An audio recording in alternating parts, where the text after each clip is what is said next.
island with my family. Life was very interesting until one day the high tide reached our doorsteps. We were evacuated to another island. But what a place! The heat from the sun was unbearable. Consequently, the people were dying because of cancer. Was this just a weird dream? Oh, the time for this war to end has really arrived. The MC, panel of judges, fellow orators, parents, teachers, and my dear students. Today, I'm standing in front of you all to speak on the impact of climate change and global warming on personal, community, and economic development. To begin with, let me ask you all a question. What is global warming? Scientists say that it is the gradual increase in the overall temperature of Earth's atmosphere due to greenhouse effect caused by the increased level of carbon dioxide, chlorofluorocarbons, and other pollutants. When it comes to connecting the dots between climate change, extreme weather, and health, the lines are clear. The earth is saying something with record heat, drought, storms, and fire. Scientists are telling us this is what global warming looks like.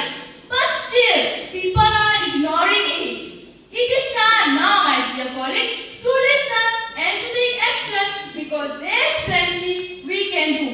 The facts from Environmental Defense Committee 2009 states, and I quote, since the 1950s, Arctic sea ice has declined by 15% and the average annual variation of northern lake and river ice has decreased. Unquote.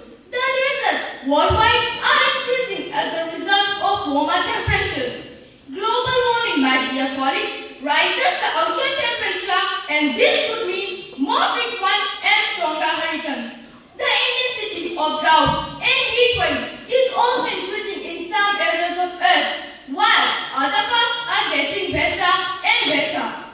According to the National Snow and Ice Data Center, and I quote, there are 5,773,000 cubic miles of water in ice caps, glaciers, and permanent snow. If all glaciers melted, then the sea would rise up to 230 feet. Unquote.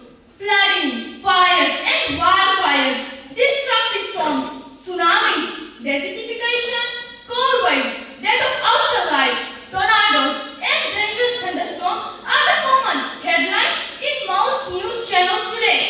Why? I repeat, why are the citizens still busy earning money and are not worried about their future? Don't they want their children to adopt the nature as what we are doing today? It is time now, my dear colleagues, that we all step up and try to save our planet. If carbon pollution is the main reason our planet is getting hotter with an increased chance of weather disasters. For starters, we can reduce carbon pollution by reducing our dependency on fossil fuels and increase the use of clean and renewable energy.